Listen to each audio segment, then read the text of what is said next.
La Sociedad Dominica de Medios de Comunicación, Sodomco, presenta A Pensar Más con Rosa María Palacios.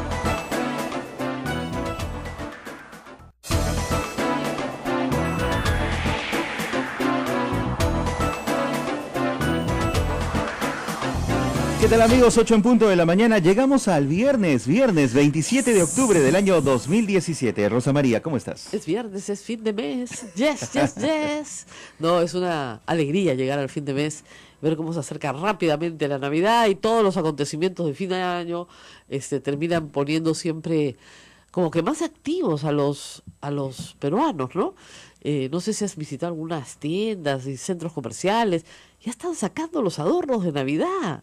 Sí, desde hace varias semanas. Ya están vendiendo panetones. Y entonces yo les digo, no me hagan eso, me ponen muy nerviosa.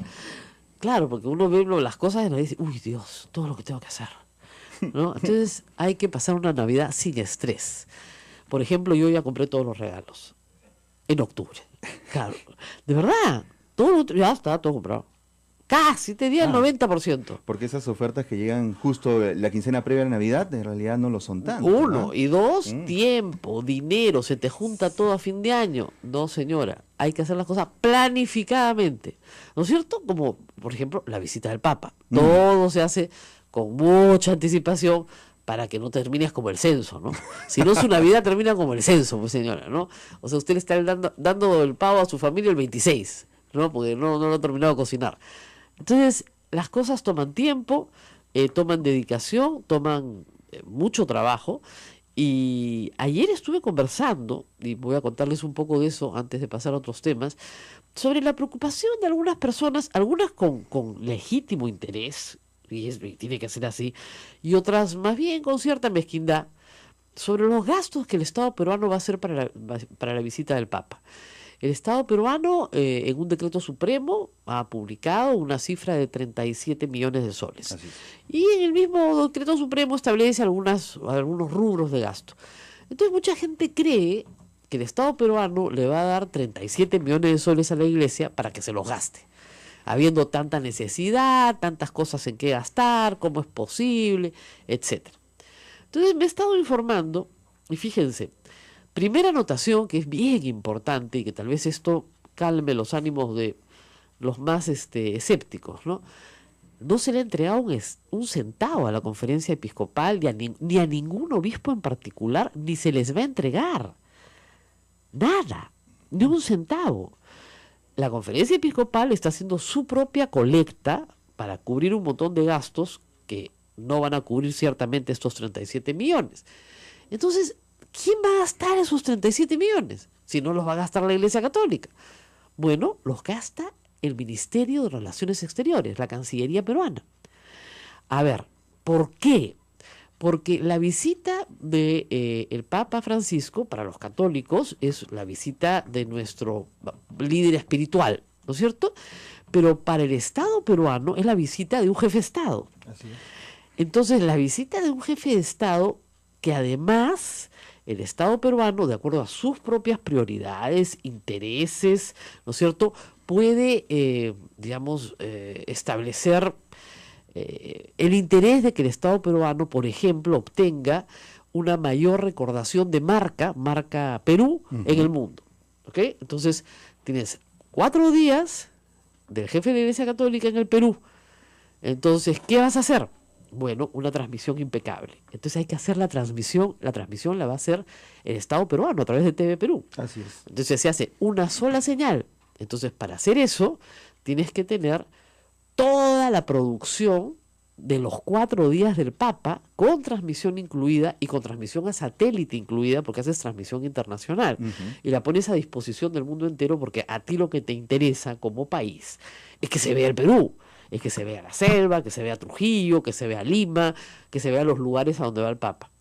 Entonces, el Estado peruano, a través de la Cancillería, ha dispuesto, por ejemplo, que se hagan 3 centros de prensa, porque prevé que va a venir mucho periodista extranjero, y en esos centros de prensa de muy alto estándar, alta calidad, se va a proveer al periodista extranjero no solamente de información religiosa, sino de información del Perú, que es lo que le interesa al Estado peruano. Entonces, Se van a construir 3 centros de prensa, uno en Trujillo, uno en Puerto Maldonado y uno en Lima. Puerto Maldonado nunca ha tenido pues un centro de prensa de alto nivel.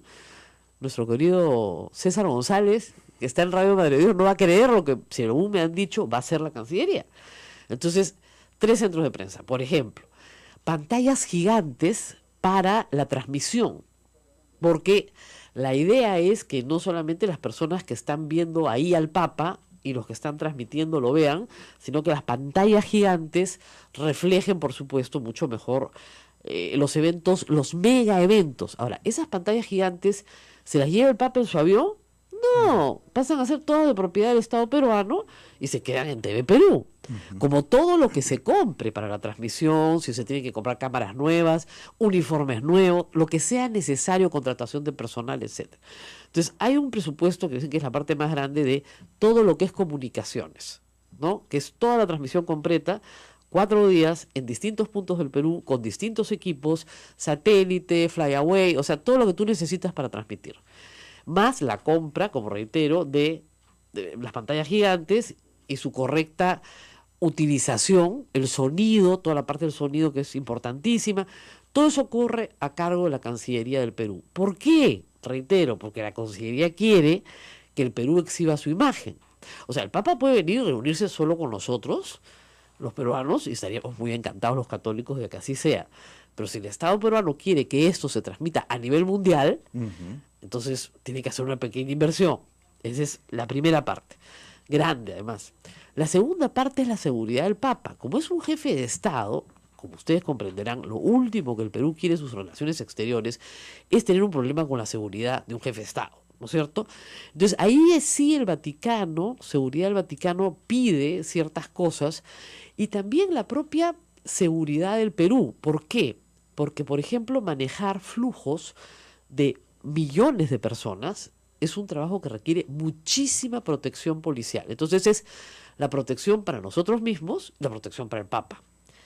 Y movilizar la cantidad de policía que va a haber que movilizar en 3 ciudades distintas y algunas de difícil acceso, como es Puerto Maldonado, implica un gasto, que es gasto de transporte, gasto de rancho, gasto... También se ven los gastos de seguridad. Helicópteros. Usted dirá, ¿pero para qué quieren un helicóptero? No, el helicóptero no es para el Papa, es para la policía. O sea, para controlar la misa de Lima, por ejemplo, tiene que sobrevolar un helicóptero que va dando instrucciones abajo, porque si tú tienes, por ejemplo, un flujo de gente que se constituye en un tapón en determinada avenida, tienes que avisar el despeje inmediatamente y el despliegue policial para poder reconducir ese flujo. Entonces, pon 2 helicópteros en el aire, ¿no es cierto?, durante varias horas. Eso no lo va a poner pues el Papa, no lo ponemos los católicos, lo ponen por medidas de seguridad el Estado peruano. Y así puedo seguir desglosando cosa por cosa. Ustedes dicen, ¿pero qué pone la Iglesia? No, la Iglesia pone todo lo demás. Me contaban, por ejemplo, que en Trujillo, por ejemplo, ¿no es cierto?, van a haber 1000 sacerdotes como servidores, como celebrando, pero también como servidores de la Eucaristía, que además se unen a ellos religiosas y otros laicos también. Los 1000 religiosos necesitan 1000 ornamentos. Han mandado a hacer todos los ornamentos iguales. Claro. De blanco porque es sábado. En Lima van a ser verdes porque es domingo. Entonces hay que mandar a hacer ahorita, no en enero, no. Ahorita ya están cosiendo miles de costureras en el Perú, ¿no es cierto? Y costureros, los ornamentos que necesitan para la visita del Papa. Y eso es nuestra colecta, eso es lo que nosotros los católicos tenemos que pagar, nosotros los católicos tenemos que decorar, ¿no es cierto?, todo, las flores. Imagínense ustedes que, no sé, en Lima comulguen 500.000 personas. Piensen ustedes que hay que mandar a hacer 500.000 hostias. Wow. ¿Ya? Sí, pues. O sea, piensen ustedes en el volumen de copones que necesitas para llevar a 500.000 personas, ¿no es cierto? Si cada sacerdote le da la comunión a 200 personas, que ya es bastante, imagínense ustedes la cantidad de gente que necesitas y la cantidad de copones que necesitas. Necesitas por lo menos unos 2.000 copones para llevar las hostias. Todo eso se tiene que mandar a hacer. Claro. Entonces a la iglesia le cuesta un montón de plata, no es poca cosa, por eso se tiene que hacer una colecta interna. Y además una colecta que hay solicitudes a empresarios. La logística previa. O sea, Monseñor Cabarejos viaja a Madre de Dios, viaja a Lima, viaja a Trujillo, Monseñor David viene a Lima una y otra vez. O sea, toda la logística de articulación con sentarte a discutir la agenda, no sé. Todo eso tiene un costo. Entonces, la iglesia tiene sus costos pequeños, si quieren, comparados con los del Estado. La iglesia no promociona pues la marca Perú, pero sí le interesa que las ceremonias se realicen de la manera, digamos, más correcta posible. Los estrados sí los hace el Estado peruano, por varias razones. Me explicaron una, que es razones de seguridad. Tienes que tener arquitectos absolutos. Imagínense que el estrado se caiga. ¿Ya? Entonces, los arquitectos son de absoluta confianza, son personas que tienen experiencia. Miguel Cruchaga fue el arquitecto, me acuerdo, en las dos oportunidades anteriores, que tienen experiencia en este tipo de actos públicos masivos, que están a una altura necesaria para que el público vea, pero al mismo tiempo hay una distancia necesaria por razones de seguridad. Entonces, los estrados se desmontan y se los lleva el Estado. El Papa no se lleva el estrado en el avión tampoco, ¿no?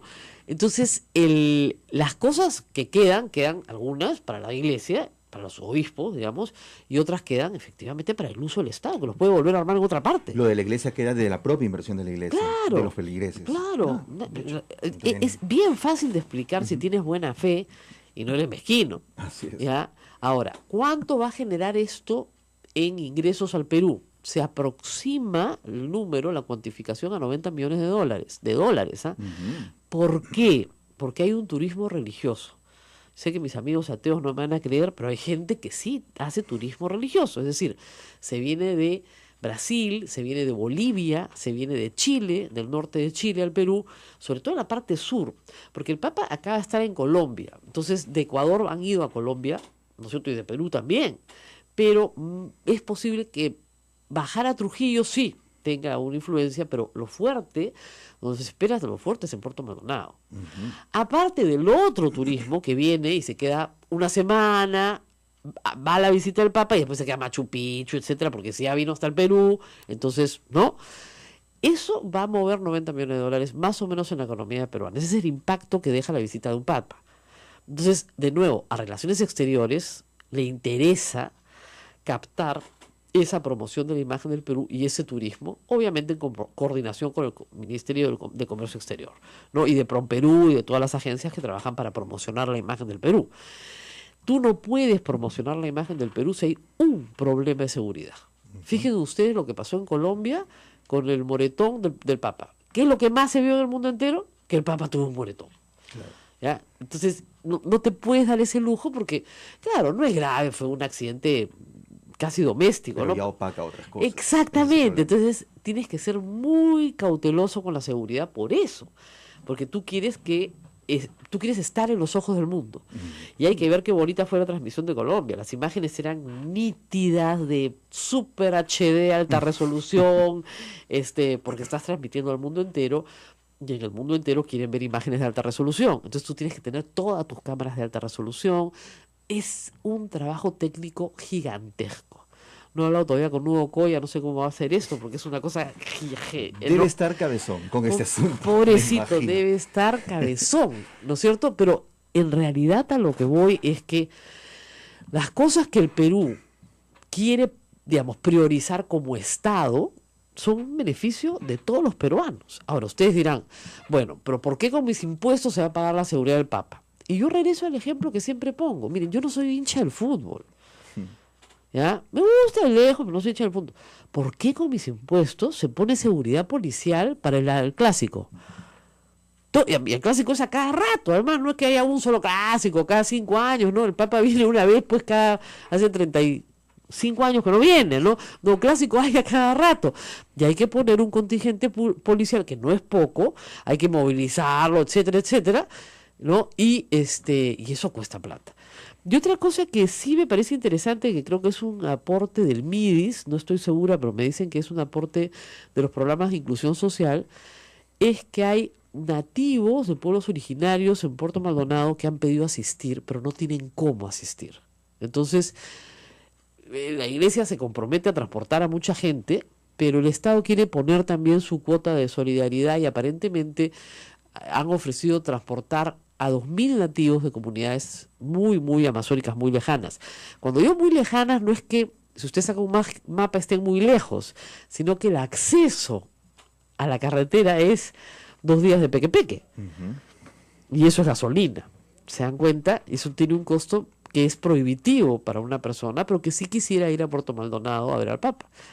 Entonces, así la Iglesia va a tratar de ayudar a esas personas, pero también, obviamente, el obispo de Madre de Dios está cabezón con eso, pero también el Estado va a tratar de identificar a las personas en pobreza más extrema que quieran ir y así poderlas llevar. Entonces hay un pequeño aporte solidario también, si se quiere, en materia de acceso para los peruanos que quieren acceder. Entonces, esa es la historia, no hay ningún misterio, no hay los millones que se lleva el Papa, ni el Papa nos va a hacer gastar la plata que no tenemos. La plata sale del fondo de contingencia del MEF, no sale de los fondos de la reconstrucción, ni de ninguna otra partida, sino del fondo de contingencia del MEF. Entonces, yo creo que, como reitero, la cosa es clara y en el análisis costo-beneficio, digamos, como Estado, el Estado peruano obtiene muchos beneficios económicos para la economía, para la economía peruana, derivados de la visita del Papa, muchos más de los que invierte, además de movilizar la economía. O sea, como ustedes comprenderán, el día antes y el día después nosotros lo iremos informando desde Puerto Maldonado.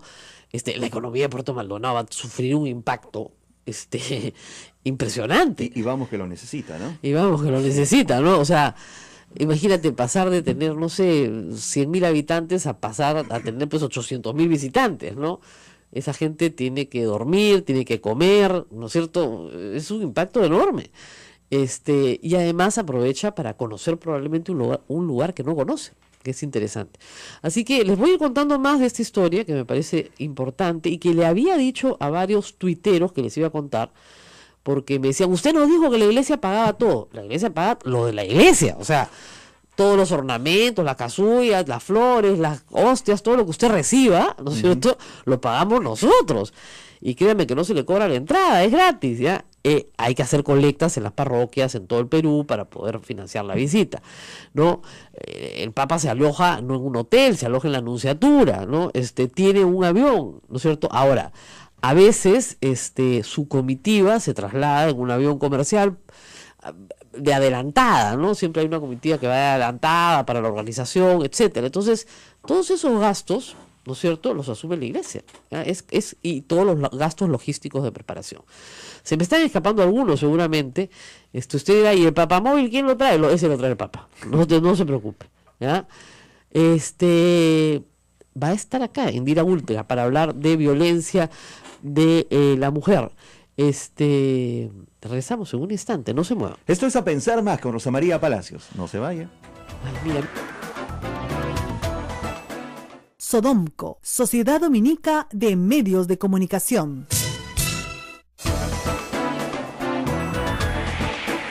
8:21, continuamos. Esto es A Pensar Más con Rosa María Palacios. Y estamos con las respondonas, no mentira. Está con nosotros la congresista Indira Wilca, que, como la congresista Marisa Glave, y muchísimas mejores mujeres en el Perú, entre las que me incluyo, porque yo no sé si fui la que empecé o no, pero sí lo dije y lo he dicho muchas veces, a raíz de los hechos del censo, la verdad es que ya que violen a una censadora, pues, ya pues, entonces no puede ser, pues, porque normalmente la violencia, como sabemos, contra la mujer se da en el entorno familiar.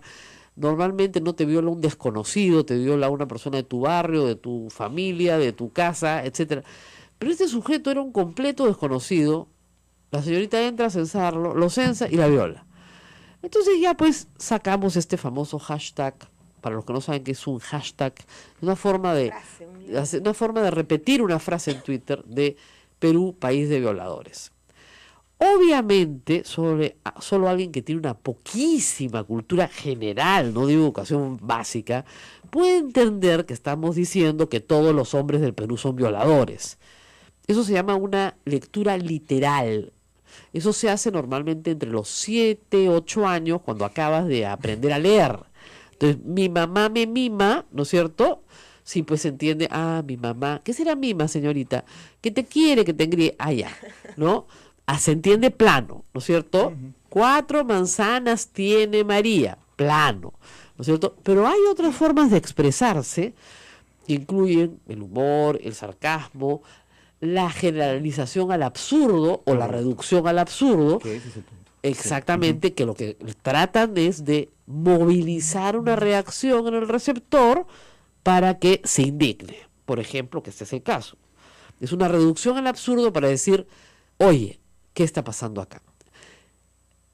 Marisa Clave, Indira Wilca hicieron su cuadrito bien bonito, su hashtag, y la reacción de sus colegas mujeres parlamentarias del fujimorismo fue decir que tienen que ser sometidas a la Comisión de Ética del Parlamento, las mujeres del fujimorismo, las mujeres, porque además, discúlpenme, ya yo sé que tengo que amar a los hermanos protestantes, ¿no? Pero hay algunas congresistas que se proclaman evangélicas que no sé de dónde han aprendido de Cristo algo, o del Evangelio algo, ¿no es cierto? He escuchado a la señora Nelly Cuadro decir algo así como, estamos en contra de la palabra género, como está, de la palabra, género literario, de todo, género masculino y femenino, género y número, de la palabra género, ¿ya? Entonces nosotros hemos votado para que, como pusieron en una norma enviada por el Ejecutivo, en el marco de las facultades proporcionadas en materia de seguridad, ¿no es cierto?, crímenes agravados en materia de raza, edad, género, ¿no? Entonces, como salía la palabra género, derogaron la norma. En todas, porque no fue solamente una. No son en todas, hasta que Indira Wilca con nosotros. Perdón. Entonces, lo que hay acá es una, discúlpenme esta larga introducción, una especie de palabrafobia.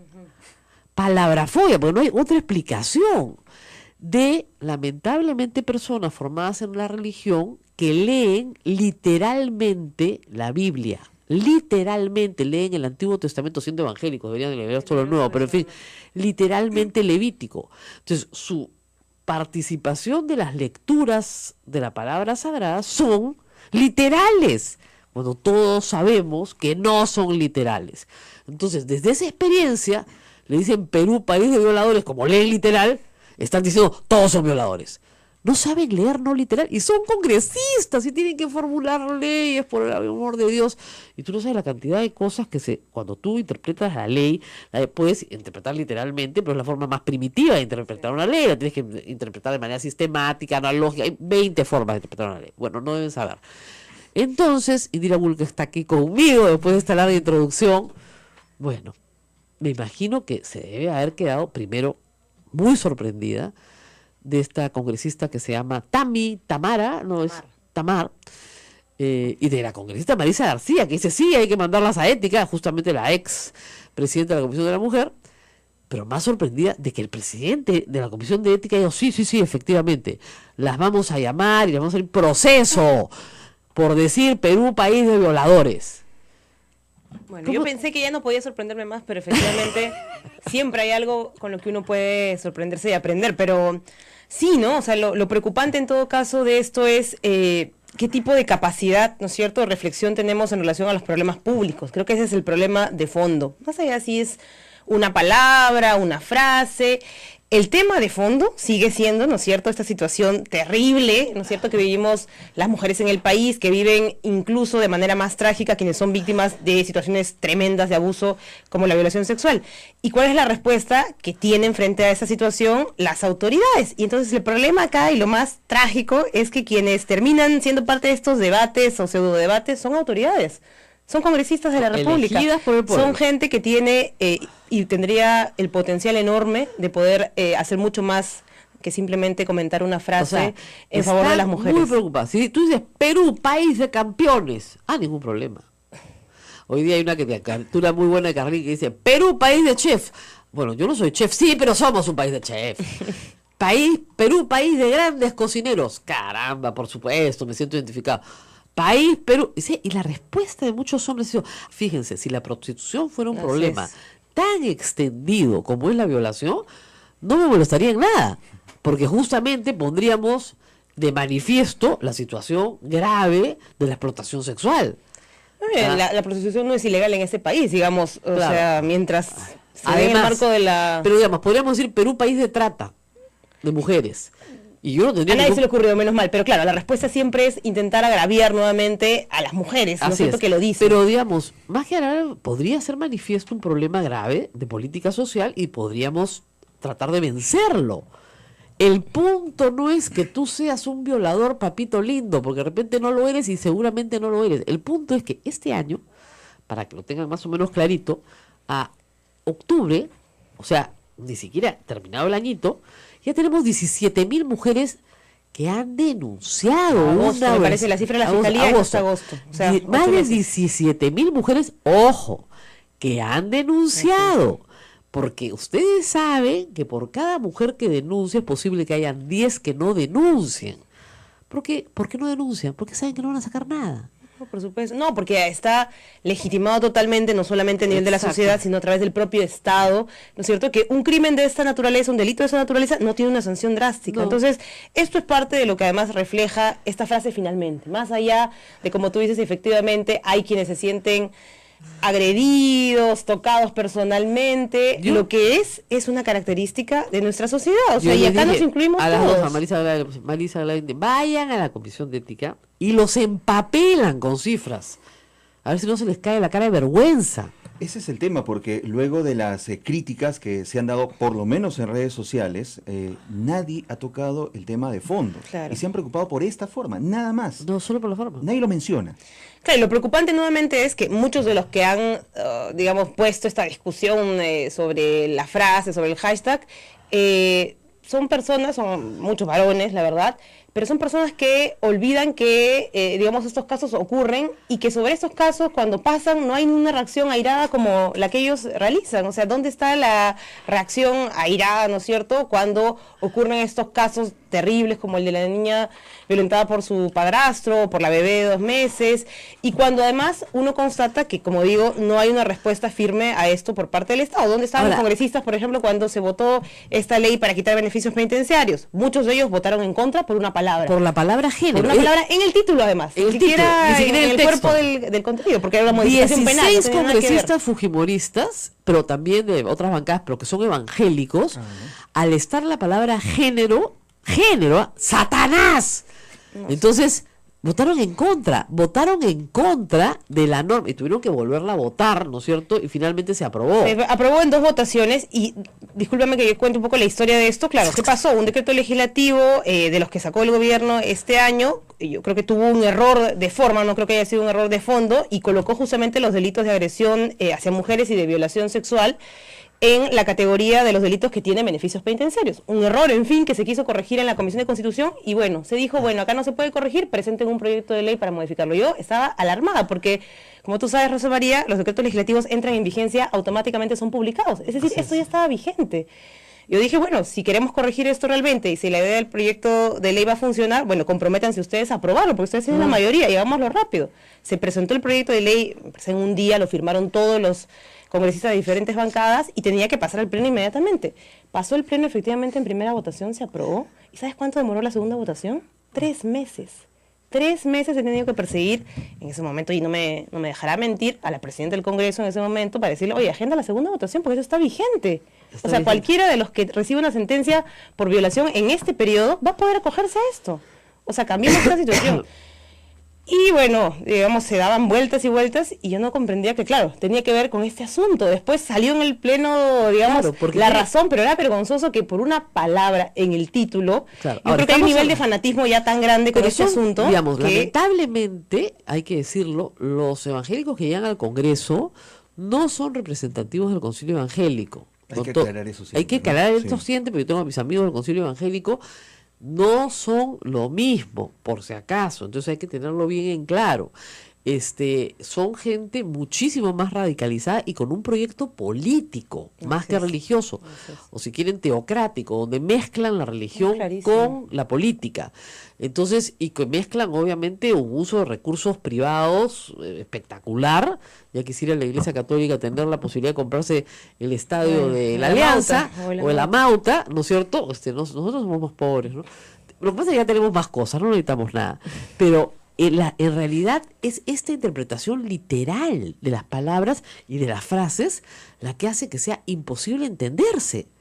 Es decir, cuando tú dices género, dices, para ponerlo así en sencillo, ¿ya? Porque salió una pobre señora, Nelly Cuadros, a decir que Ay, El 150 movimiento géneros, LGTB había inventado 150 géneros. Y que hay gente que se casa con sus computadoras. Con Perdón, su- me y llevo que, ya y que hay gente que se en casa un con su nivel- computadora. Entonces yo miraba y decía, no, esta señora no está bien de salud. Pero no, me han dicho que goza buena salud. Así habla. Entonces, ¿qué cosa qué puede haber entendido? A ver, Bueno, hay la repetición de un discurso, como tú dices, que no Literal. representa seguramente el pensamiento de quienes profesan una religión particular, pero sí es un discurso que se repite, y se repite de manera acrítica. Entonces, claro, cuando escuchas a una persona que es autoridad política decir que el género es una creación, ¿no es cierto?, de estos grupos que quieren De la insertar maldad de los una hombres. ideología y una forma de vivir a todo el conjunto de Claro. personas en una sociedad, uno se preocupa. Claro, Y ahora- lastimosamente termina siendo algo que oyen. Entonces sí falta, creo que, un debate alturado e informado sobre términos que son parte de una discusión, digamos, académica, así porque es. la Y palabra además hay género que decirle- surge hay que de- contarles algo a estos congresistas, fíjense. Cuando se viola a un homosexual, también es un crimen. Así es. Y eso el Código Penal lo dice, o sea, no es que estemos inventando algo Nada, tuyo. es un crimen. Violar a un A homosexual. un varón, discúlpame, o sea, Varón. por eso cuando hablan, ¿no es cierto?, de que esta ley, por ejemplo, vamos a poner un ejemplo simplemente de lo absurdo que puede ser ese tipo de razonamiento, ¿no?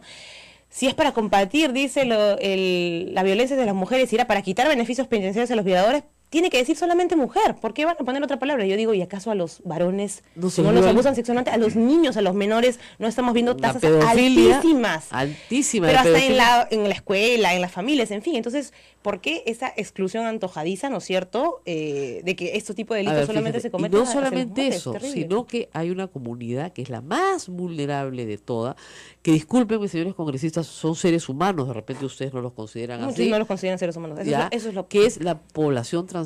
vergonzosa. Esa población transexual es sistemáticamente maltratada en muchos niveles, y uno de esos niveles es el nivel sexual. Entonces, no que se lo buscó, no se lo buscó. No se lo buscó. Nadie puede ejercer un dominio sobre otra persona al punto de violentarla sexualmente. No importa las creencias de esa persona. Ni sus prácticas, ni su Así es. forma de Es como vida. si yo mañana sacara No, una absurdo. ley que dijera, fíjense, solo se considera violación cuando se viola a católicos. Nos vamos a una pausa y regresamos. Esto es A Pensar Más con Rosa María Palacios. Claro.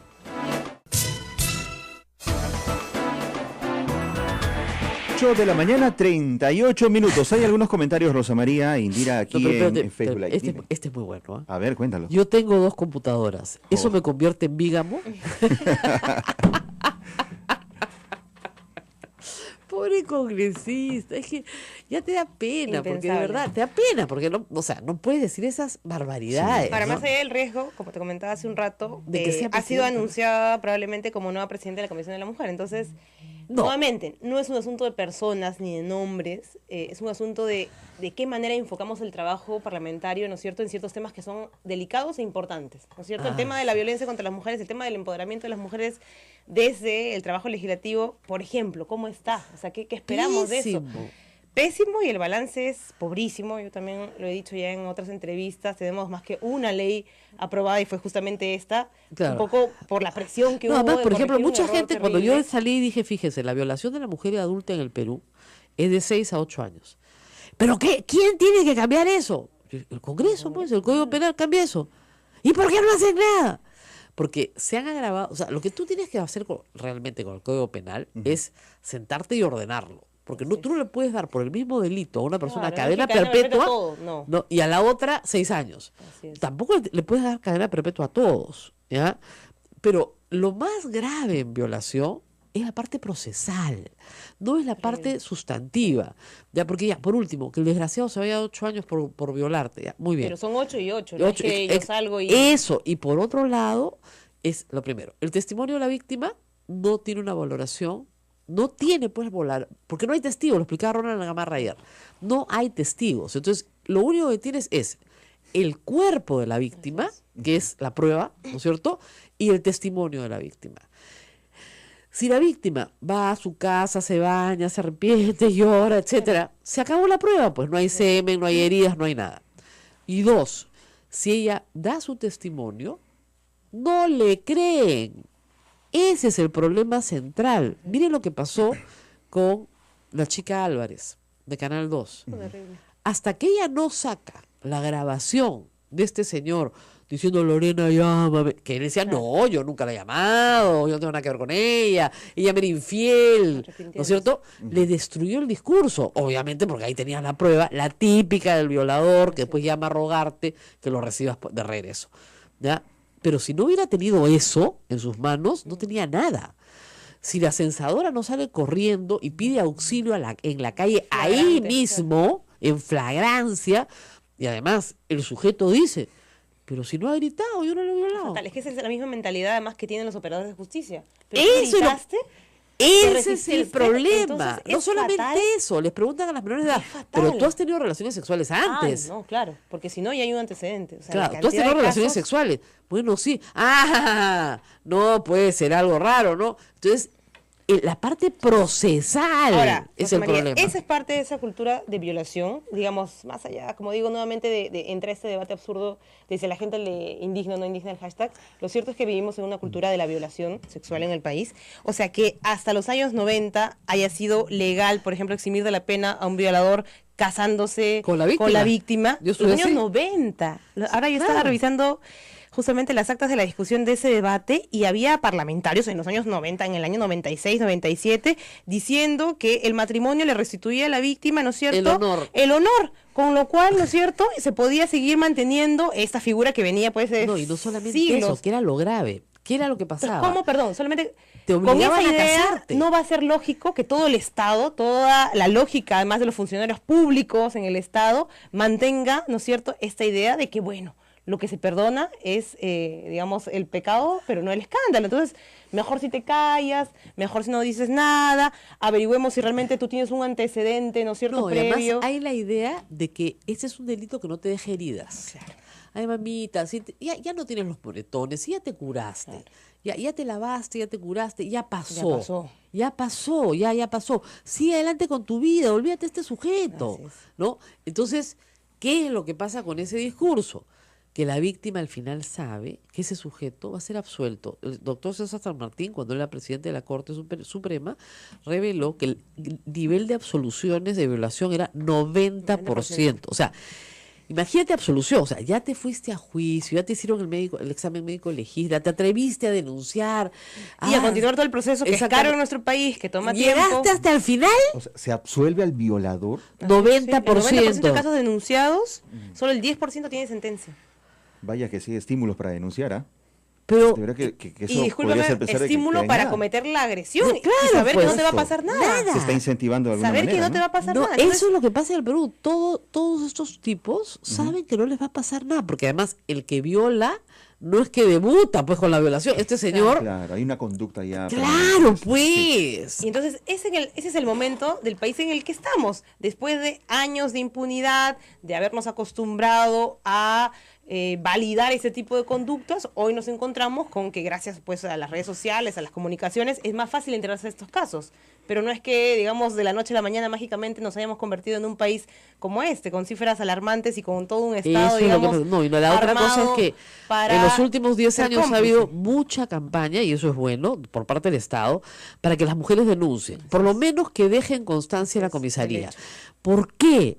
Porque después cuando hay feminicidio, si tú te vas a buscar los antecedentes, vas a encontrar en la comisaría las denuncias. Siempre. O sea, la mata y tú dices, oye, pero ¿qué pasó? Vamos a ver la historia. Y de repente, sí, pues en la comisaría habían puesto la denuncia.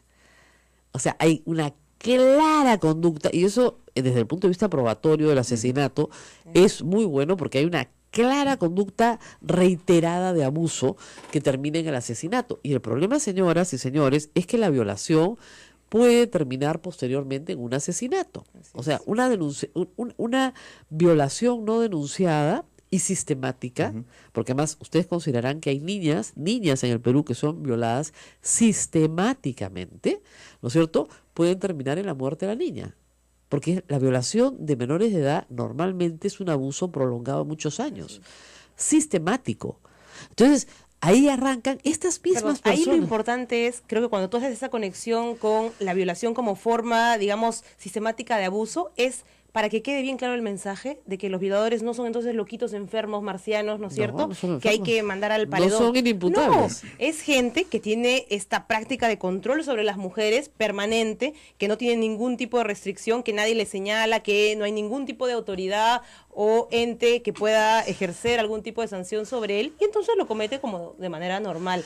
Pero está muy relacionado y vinculado a otro tipo de formas de agresión hacia las mujeres, una cachetada, maltratar a la esposa, en fin, Jalar llegar pelo. a otro tipo. Entonces, no son cosas, digamos, aisladas. Eso es lo que también hemos intentado explicar estos días. No son sujetos, como dicen, enfermos, no son malditos, no.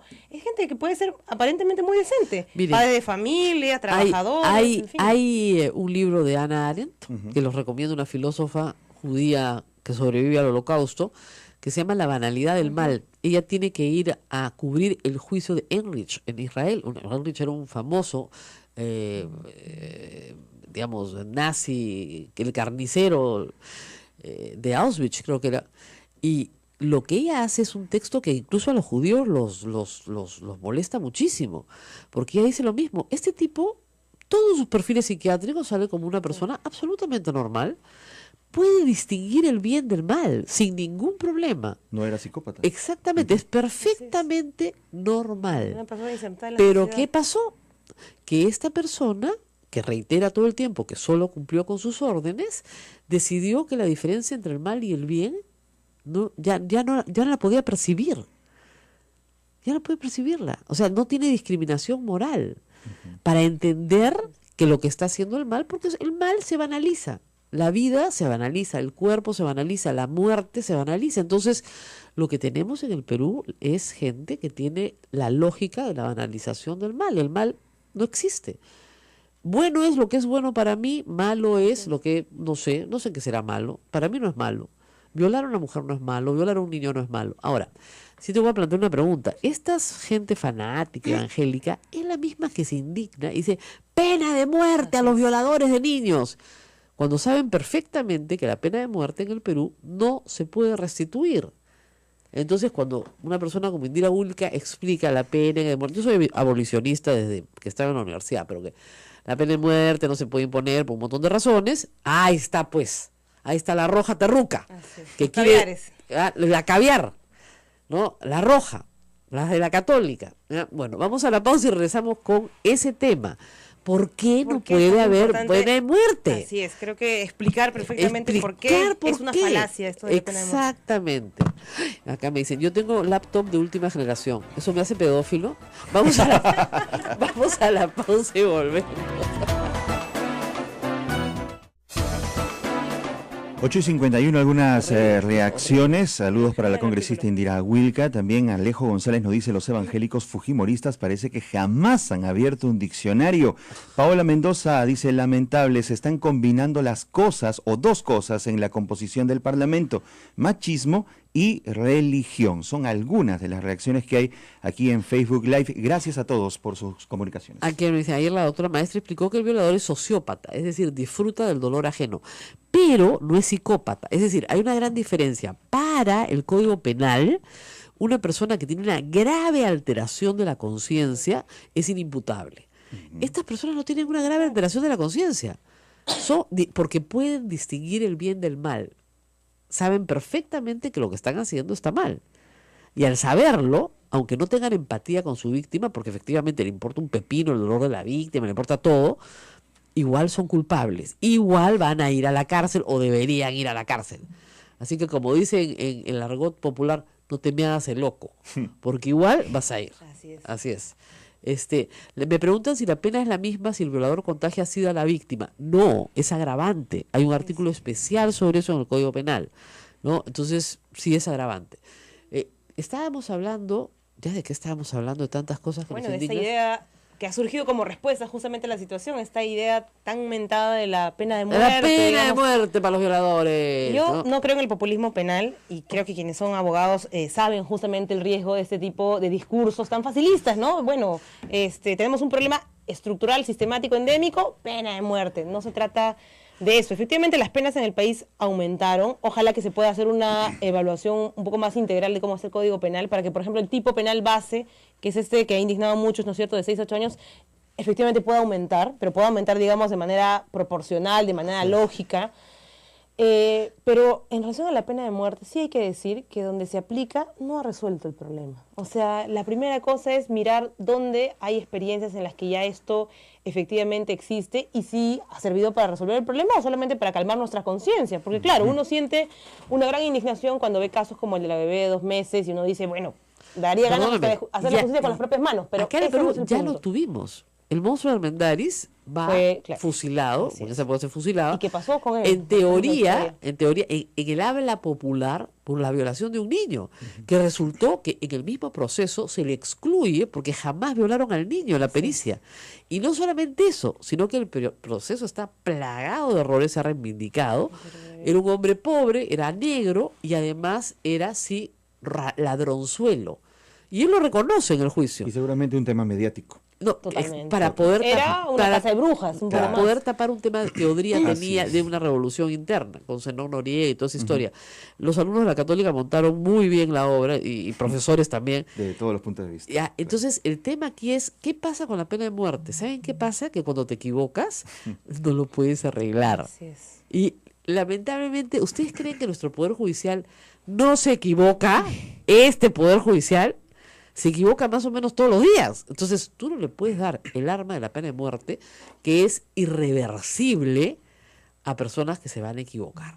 Así de simple. Por eso no se puede poner. Ahora, hay otras consideraciones Y legales. es, además, digamos, solamente un paliativo, digamos, cuántas Así es. penas de muerte puedes tener, digamos, anualmente por casos como este, pero eso resuelve el problema, eso evita que generemos individuos, sujetos que No. tengan esta disposición a generar tanta violencia. No, pues no lo evita. Y entonces, cuando se alzan esos discursos y estas propuestas nada creativas, además, lo que se quiere evitar es, por ejemplo, hablar de cómo resolver el problema antes que ocurra. Como, por ejemplo, en nuestro país, creo que es uno de los pocos países en la región en la que no hemos instaurado realmente una política, por ejemplo, de educación sexual integral en las escuelas.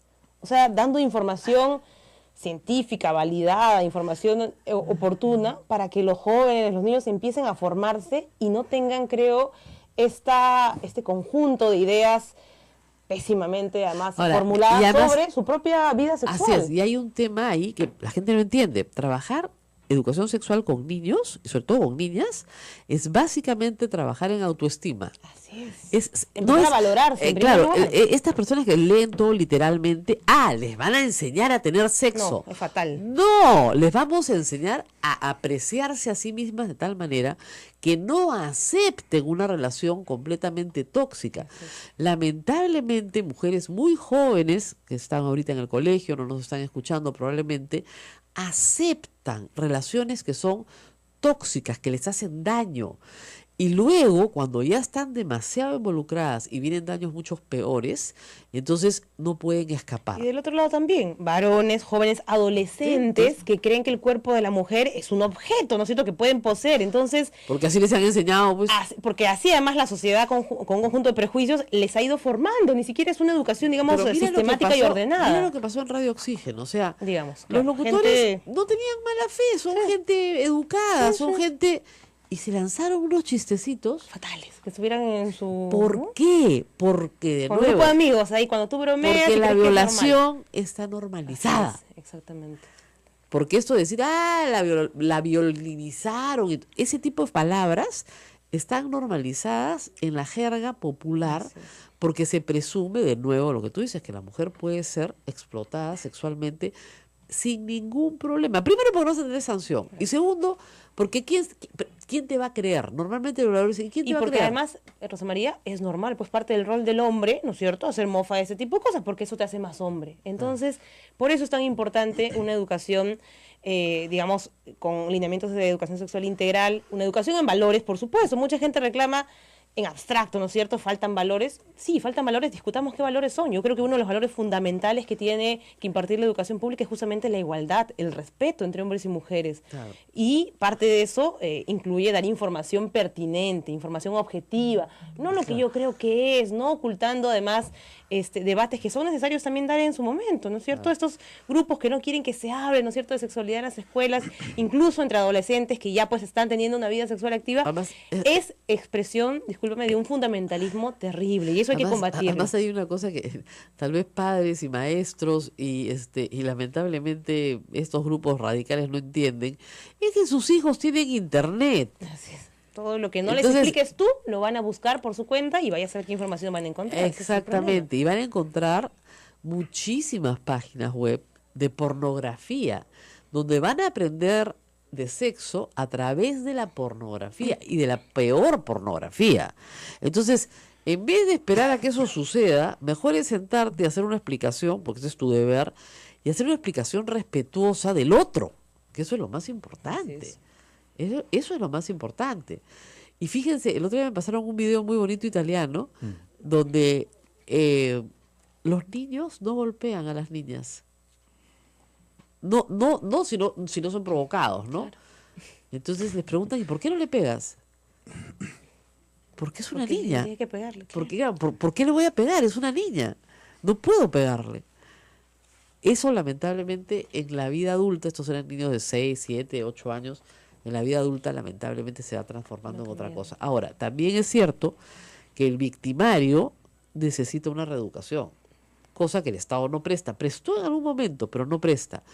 Porque ese victimario es posible que haya sido violado también. Sí, por supuesto. Hay programas para agresores actualmente, pero como varias de las políticas en nuestro país que pueden tener un buen resultado, carecen pues de presupuesto. Entonces, otra de las cosas que creo que podríamos sugerir en medio de estos debates que a veces se dan banalizando el tema de fondo, es exigir que haya un mayor presupuesto. La ministra, la premier, ha anunciado esta comisión de alto nivel, yo la saludo. Ojalá. Pero creo que no se trata de un nuevo saludo a la bandera. Lo que hay que hacer es revisar qué existe ya. Ya existe una comisión multisectorial contra la violencia como la Comisión de Integridad, exacto, ¿no? Lo mismo pensaba yo, que con la mejor de las intenciones, con el mejor equipo, con un informe excelente, casi de lujo, claro, quedó en nada. Entonces, creo que la verdad, lo que hay que hacer, creo, a nosotros como autoridades nos corresponde es fiscalizar que esta comisión sugiera cosas que además estén articuladas a lo que ya existe. Existe ya un conjunto de marcos normativos que obligan al Estado a tener acciones de carácter multisectorial, además en lucha contra la violencia.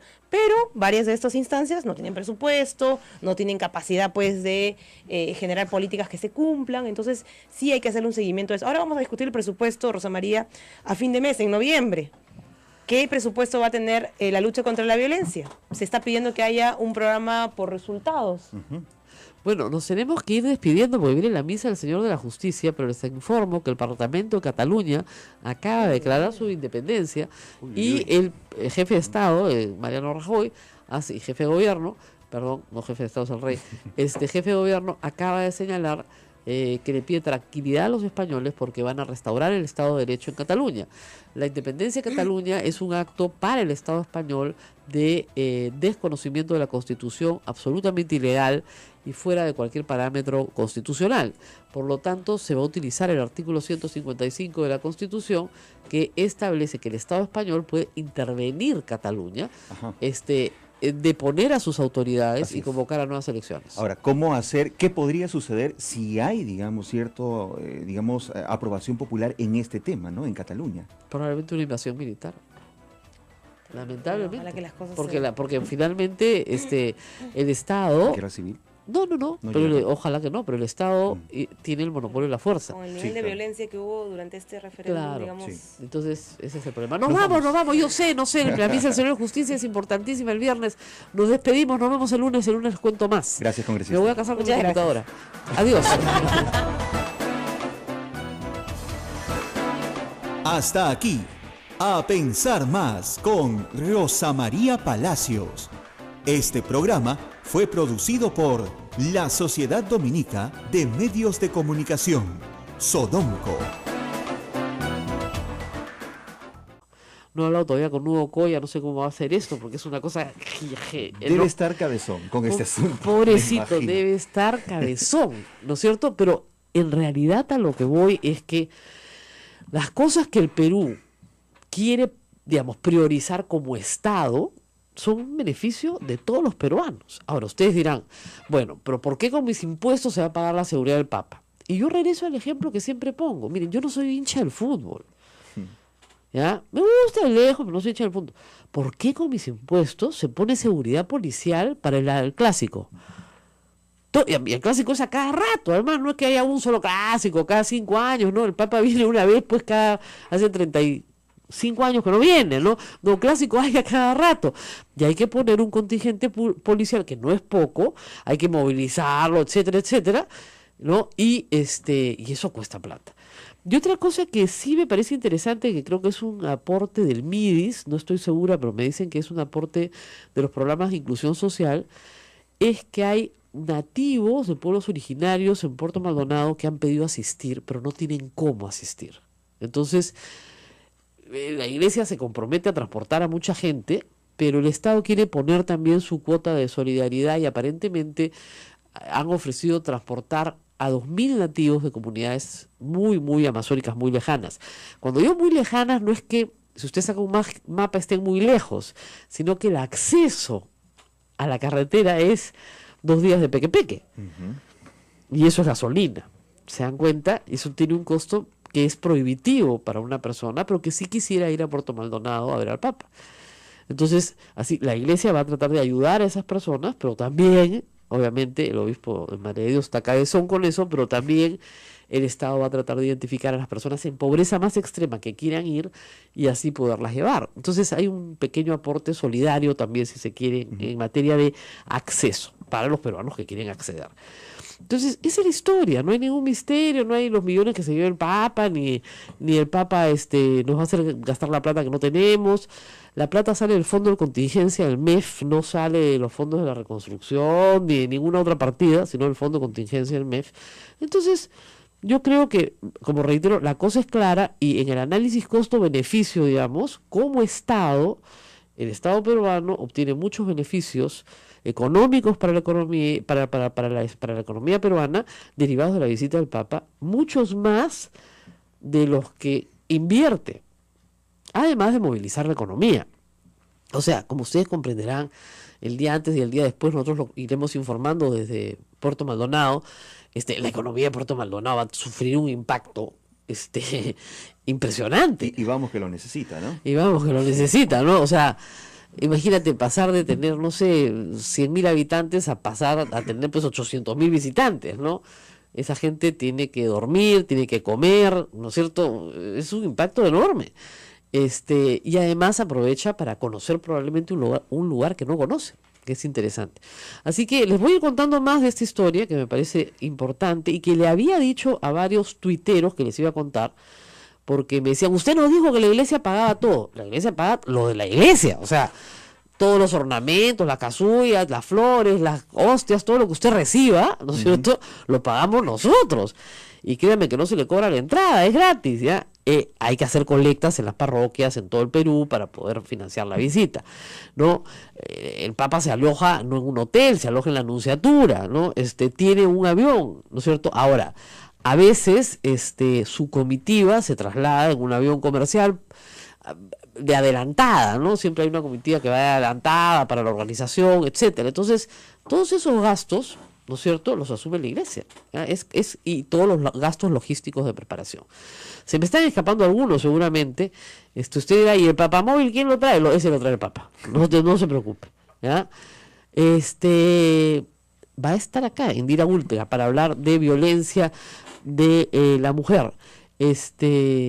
Regresamos en un instante, no se muevan. Esto es A Pensar Más con Rosa María Palacios. No se vaya. Ay, mira. Sodomco, Sociedad Dominica de Medios de Comunicación.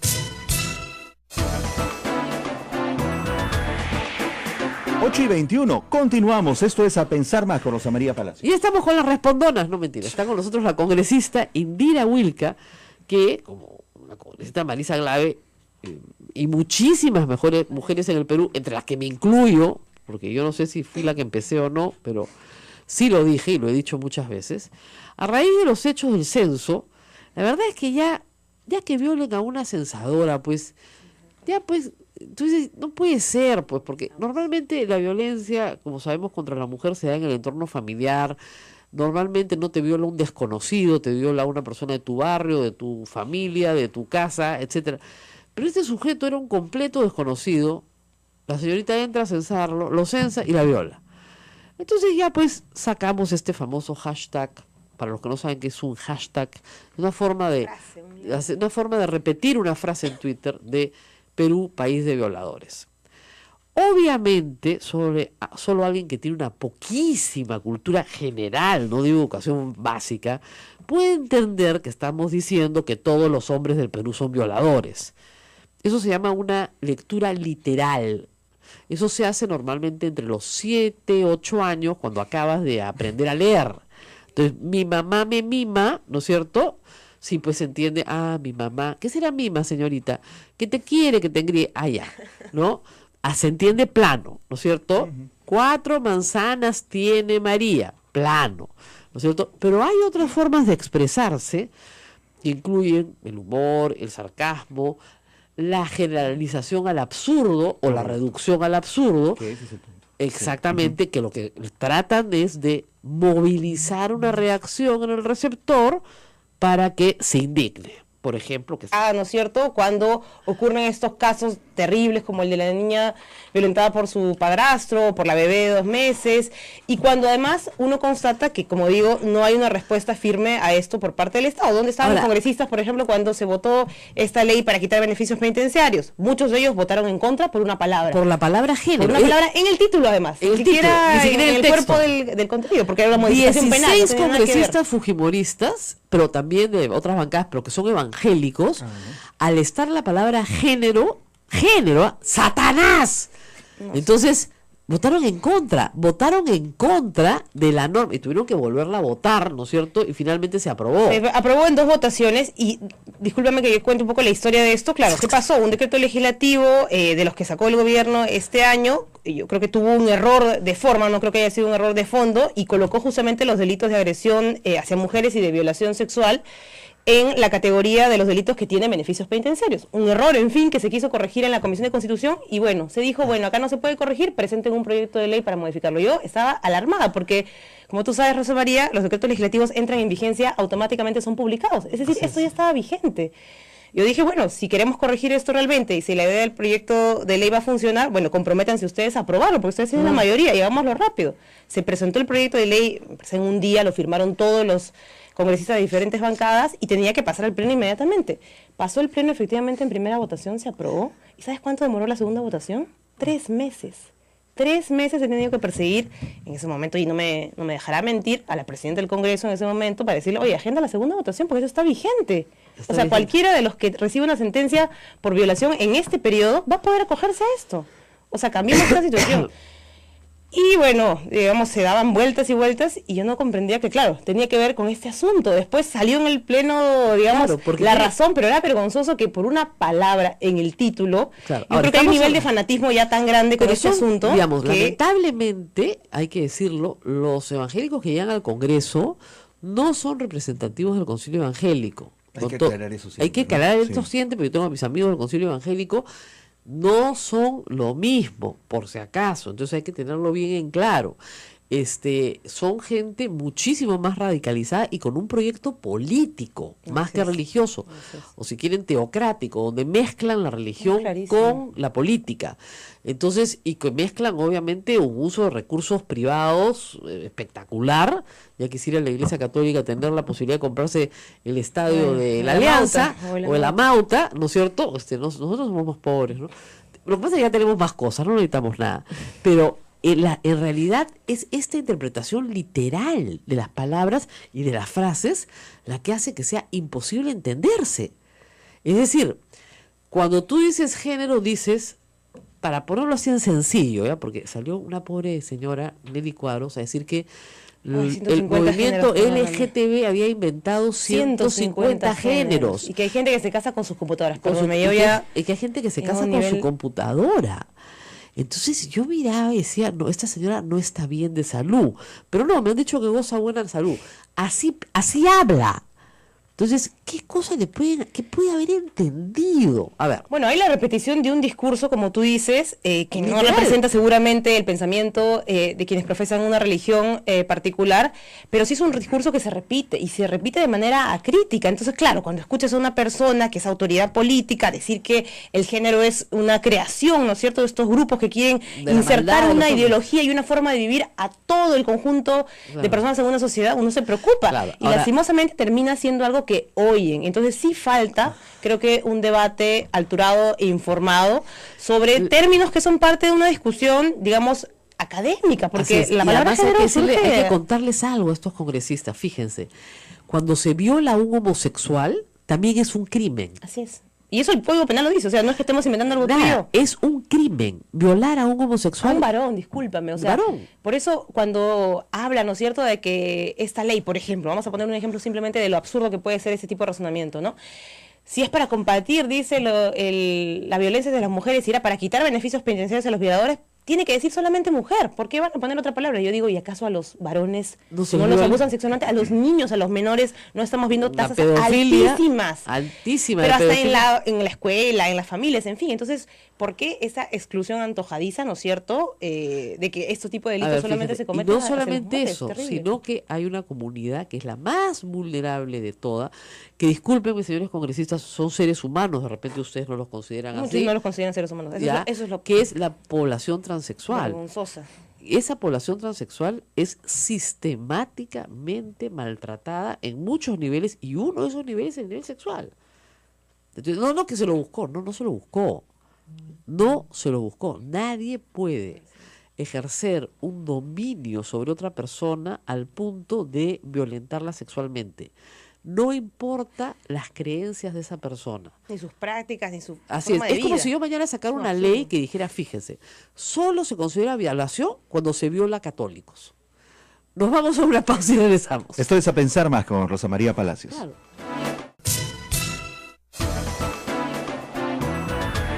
8 de la mañana, 38 minutos. Hay algunos comentarios, Rosa María e Indira, aquí No, pero en espérate, Facebook Live. este Dime. es muy bueno. ¿Ah? A ver, cuéntalo. Yo tengo 2 computadoras. ¿Eso Oh. me convierte en bígamo? Pobre congresista, es que ya te da pena, porque de Impensable. verdad, te da pena, porque no, o sea, no puedes decir esas barbaridades. Para ¿no? más allá del riesgo, como te comentaba hace un rato, De que sea ha sido presidente. anunciada probablemente como nueva presidenta de la Comisión de la Mujer. Entonces, No. nuevamente, no es un asunto de personas ni de nombres, es un asunto de qué manera enfocamos el trabajo parlamentario, ¿no es cierto?, en ciertos temas que son delicados e importantes, ¿no es cierto? El Ah, tema de la violencia contra las mujeres, el tema del empoderamiento de las mujeres desde el trabajo legislativo, por ejemplo, ¿cómo está? O sea, ¿qué esperamos de eso? Pésimo. Pésimo, y el balance es pobrísimo. Yo también lo he dicho ya en otras entrevistas, tenemos más que una ley. Entonces tiene que hacer una pequeña inversión. Esa es la primera parte. Grande, además. La segunda parte es la seguridad del Papa. Como es un jefe de Estado, como ustedes comprenderán, lo último que el Perú quiere en sus relaciones exteriores es tener un problema con la seguridad de un jefe de Estado, ¿no es cierto? Entonces ahí sí el Vaticano, seguridad del Vaticano, pide ciertas cosas, y también la propia seguridad del Perú. ¿Por qué? Porque, por ejemplo, manejar flujos de millones de personas es un trabajo que requiere muchísima protección policial. Entonces es la protección para nosotros mismos, la protección para el Papa. Y movilizar la cantidad de policía que va a haber que movilizar en 3 ciudades distintas, y algunas de difícil acceso, como es Puerto Maldonado, implica un gasto, que es gasto de transporte, gasto de rancho, también se ven los gastos de seguridad. Helicópteros. Usted dirá, ¿pero para qué quieren un helicóptero? No, helicóptero no es para el Papa, es para la policía. O sea, para controlar la misa de Lima, por ejemplo, tiene que sobrevolar un helicóptero que va dando instrucciones abajo, porque si tú tienes, por ejemplo, un flujo de gente que se constituye en un tapón en determinada avenida, tienes que avisar el despeje inmediatamente y el despliegue policial para poder reconducir ese flujo. Entonces, pon 2 helicópteros en el aire, ¿no es cierto?, durante varias horas. Eso no lo va a poner pues el Papa, no lo ponemos los católicos, lo ponen por medidas de seguridad el Estado peruano. Y así puedo seguir desglosando cosa por cosa. Ustedes dicen, ¿pero qué pone la iglesia? No, la iglesia pone todo lo demás. Me contaban, por ejemplo, que en Trujillo, por ejemplo, ¿no es cierto?, van a haber 1000 sacerdotes como servidores, celebrando, pero también como servidores de la Eucaristía, que además se unen a ellos religiosas y otros laicos también. Los 1000 religiosos necesitan 1000 ornamentos. Han mandado a hacer todos los ornamentos iguales. Claro. De blanco porque es sábado. En Lima van a ser verdes porque es domingo. Entonces hay que mandar a hacer ahorita, no en enero, no. Ahorita ya están cosiendo miles de costureras en el Perú, ¿no es cierto? Y costureros, los ornamentos que necesitan para la visita del Papa. Y eso es nuestra colecta, eso es lo que nosotros los católicos tenemos que pagar, nosotros los católicos tenemos que decorar, ¿no es cierto? Todo, las flores. Imagínense ustedes que, no sé, en Lima comulguen 500.000 personas. Piensen ustedes que hay que mandar a hacer 500.000 hostias. Wow. ¿Ya? Sí, pues. O sea, piensen ustedes en el volumen de copones que necesitas para llevar a 500.000 personas, ¿no es cierto? Si cada sacerdote le da la comunión a 200 personas, que ya es bastante, imagínense ustedes la cantidad de gente que necesitas y la cantidad de copones que necesitas. Necesitas por lo menos unos 2.000 copones para llevar las hostias. Todo eso se tiene que mandar a hacer.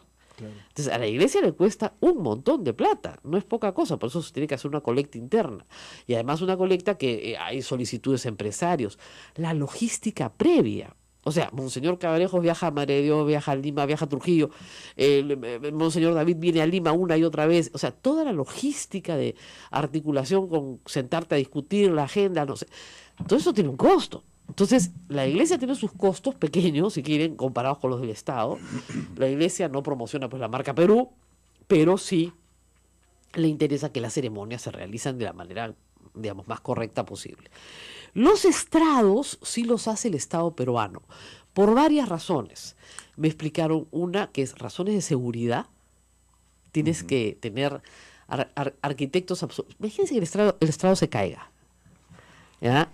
Entonces, los arquitectos son de absoluta confianza, son personas que tienen experiencia. Miguel Cruchaga fue el arquitecto, me acuerdo, en las 2 oportunidades anteriores, que tienen experiencia en este tipo de actos públicos masivos, que están a una altura necesaria para que el público vea, pero al mismo tiempo hay una distancia necesaria por razones de seguridad. Entonces, los estrados se desmontan y se los lleva el Estado. El Papa no se lleva el estrado en el avión tampoco, ¿no?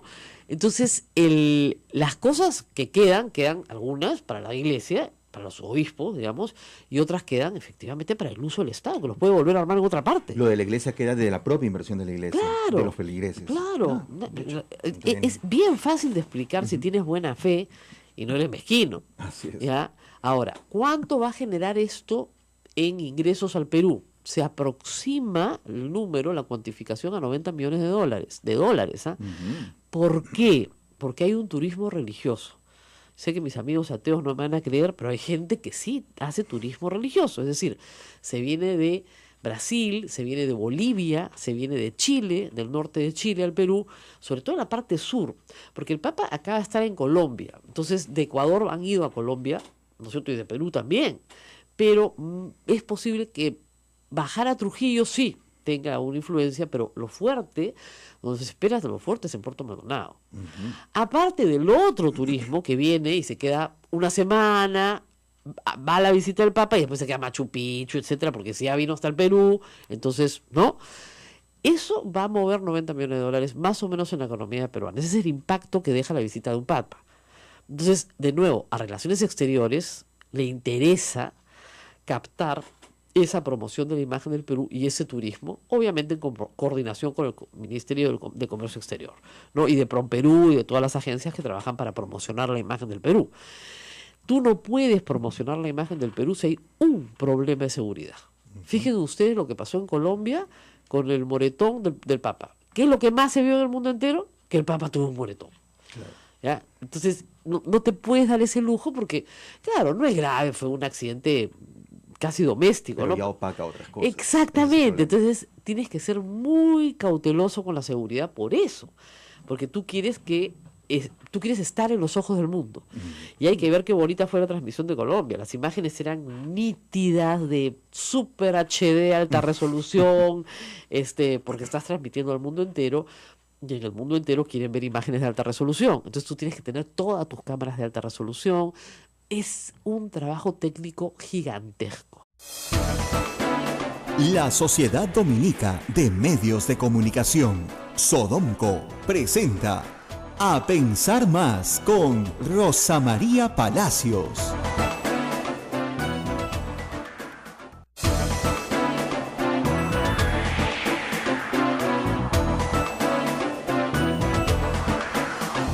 ¿Qué tal amigos? 8 en punto de la mañana. Llegamos al viernes 27 de octubre del año 2017. Rosa María, ¿cómo estás? Es viernes, es fin de mes. Yes, yes, yes. No, es una alegría llegar al fin de mes, ver cómo se acerca rápidamente la Navidad y todos los acontecimientos de fin de año terminan poniendo siempre como que más activos a los peruanos, ¿no? No sé si has visitado algunas tiendas y centros comerciales. Ya están sacando los adornos de Navidad. Sí, ya desde hace varias semanas. Ya están vendiendo panetones. Y entonces yo les digo, no me hagan eso, me ponen muy nerviosa. Claro, porque uno ve las cosas y nos dice, uy Dios, todo lo que tengo que hacer, ¿no? Entonces hay que pasar una Navidad sin estrés. Por ejemplo, yo ya compré todos los regalos en octubre. Claro, de verdad, ya está todo comprado. Casi, te di el 90%. Porque esas ofertas que llegan justo la quincena previa a la Navidad, en realidad no lo son tanto. Uno, ¿no? Y dos, tiempo, dinero, se te junta todo a fin de año. No, señora, hay que hacer las cosas planificadamente.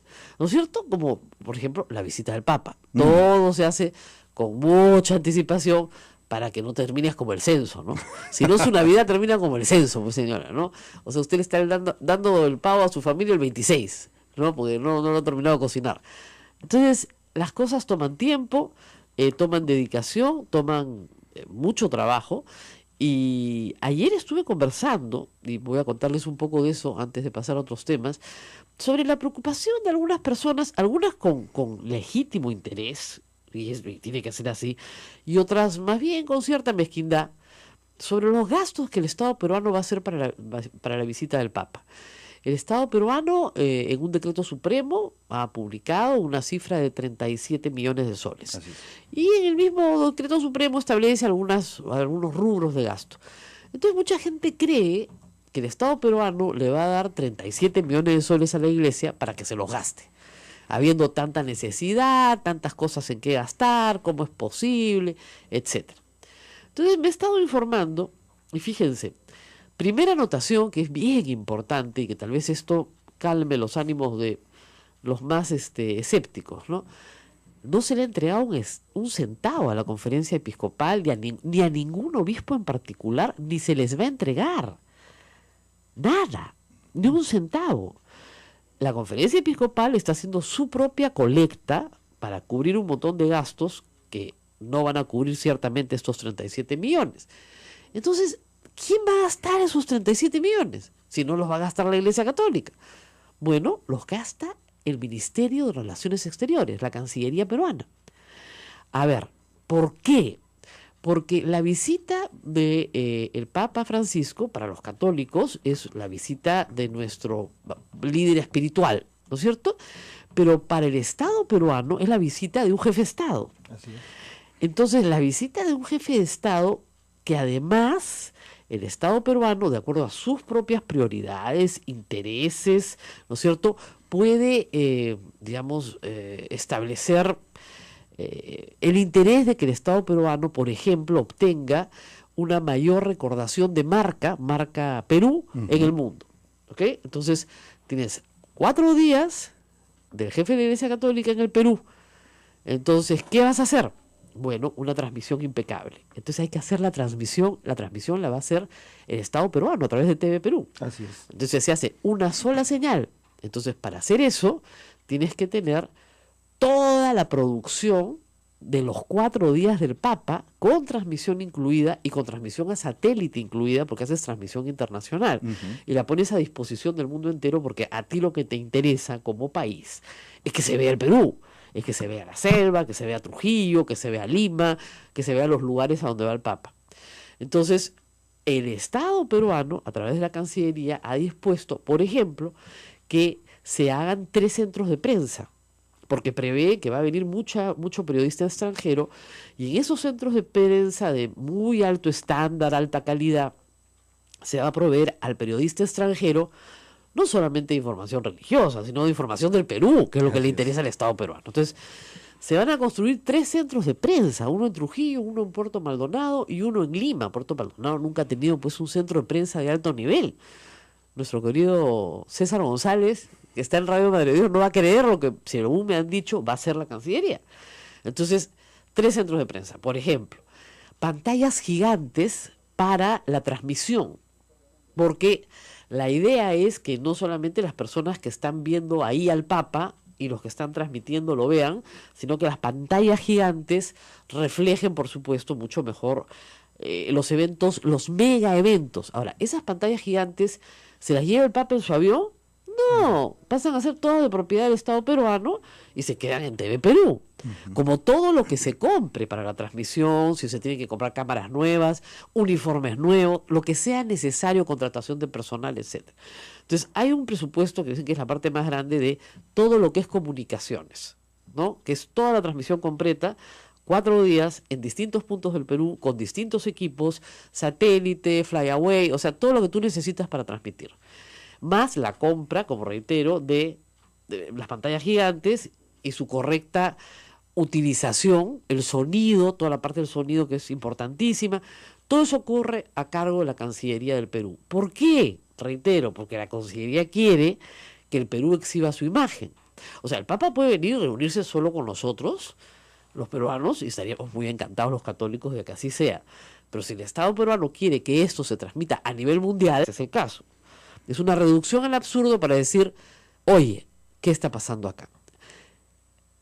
Marisa Clave, Indira Wilca hicieron su cuadrito bien bonito, su hashtag, y la reacción de sus colegas mujeres parlamentarias del fujimorismo fue decir que tienen que ser sometidas a la Comisión de Ética del Parlamento, las mujeres del fujimorismo, las mujeres, porque además, discúlpenme, ya yo sé que tengo que amar a los hermanos protestantes, ¿no? Pero hay algunas congresistas que se proclaman evangélicas que no sé de dónde han aprendido de Cristo algo, o del Evangelio algo, ¿no es cierto? He escuchado a la señora Nelly Cuadro decir algo así como, estamos en contra de la palabra género, como está, de la palabra, género literario, de todo, género masculino y femenino, género y número, de la palabra género, ¿ya? Entonces nosotros hemos votado para que, como pusieron en una norma enviada por el Ejecutivo, en el marco de las facultades proporcionadas en materia de seguridad, ¿no es cierto?, crímenes agravados en materia de raza, edad, género, ¿no? Entonces, como salía la palabra género, derogaron la norma. En todas, porque no fue solamente una. No son en todas, hasta que Indira Wilca con nosotros. Perdón. Entonces, lo que hay acá es una, discúlpenme esta larga introducción, una especie de palabrafobia. Palabrafobia, porque no hay otra explicación.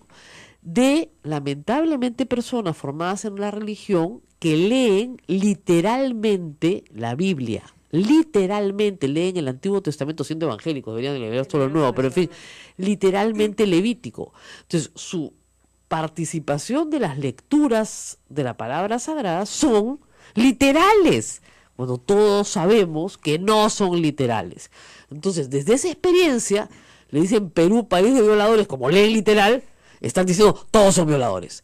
No saben leer no literal y son congresistas y tienen que formular leyes, por el amor de Dios. Y tú no sabes la cantidad de cosas que cuando tú interpretas la ley, la puedes interpretar literalmente, pero es la forma más primitiva de interpretar una ley. La tienes que interpretar de manera sistemática, analógica. Hay 20 formas de interpretar una ley. Bueno, no deben saber. Entonces, Indira Wilca está aquí conmigo después de esta larga introducción.